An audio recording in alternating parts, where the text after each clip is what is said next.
que normalement je devais avoir mon bouquin aujourd'hui, un nouveau recueil qui va sortir, de l'intime à l'universel. Mais enfin, c'est question de temps. L'avant-dernier texte de mon recueil, justement, sera ce texte. Victoire, non d'autrefois, mais d'aujourd'hui.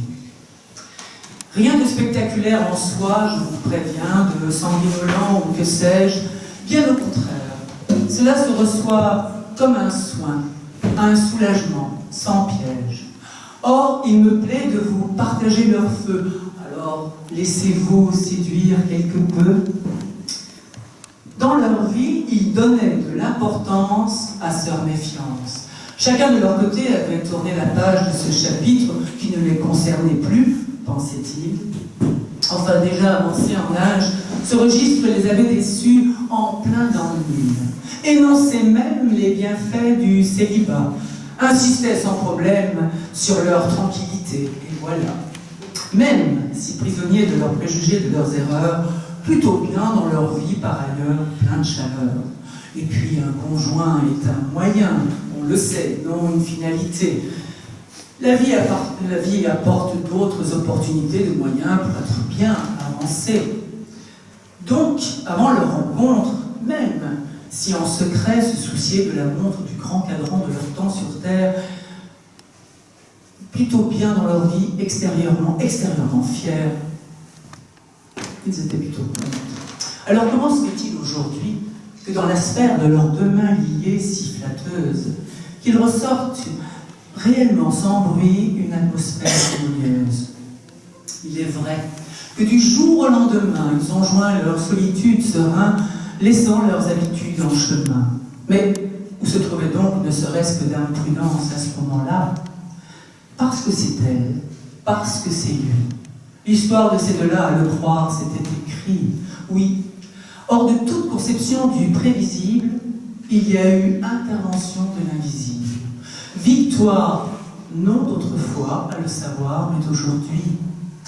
Dans la musique du silence, là naît leur magique romance.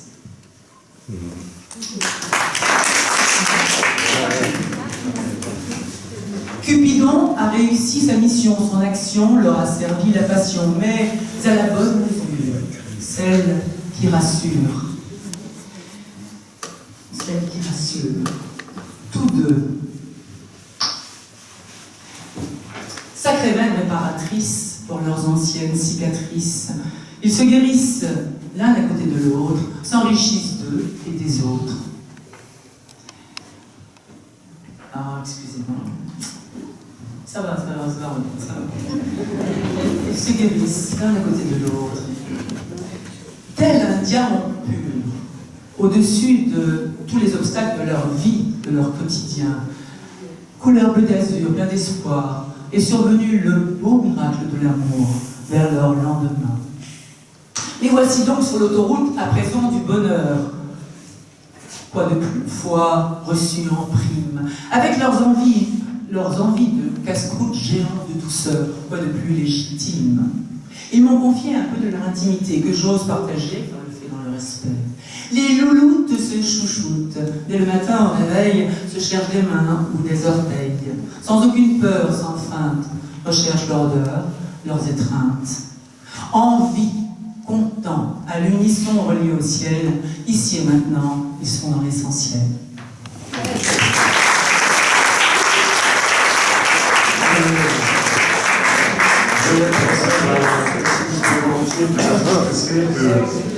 De parler sans papier, de déclamer. Toi, tu déclames beaucoup, Lise, et toi, tu déclames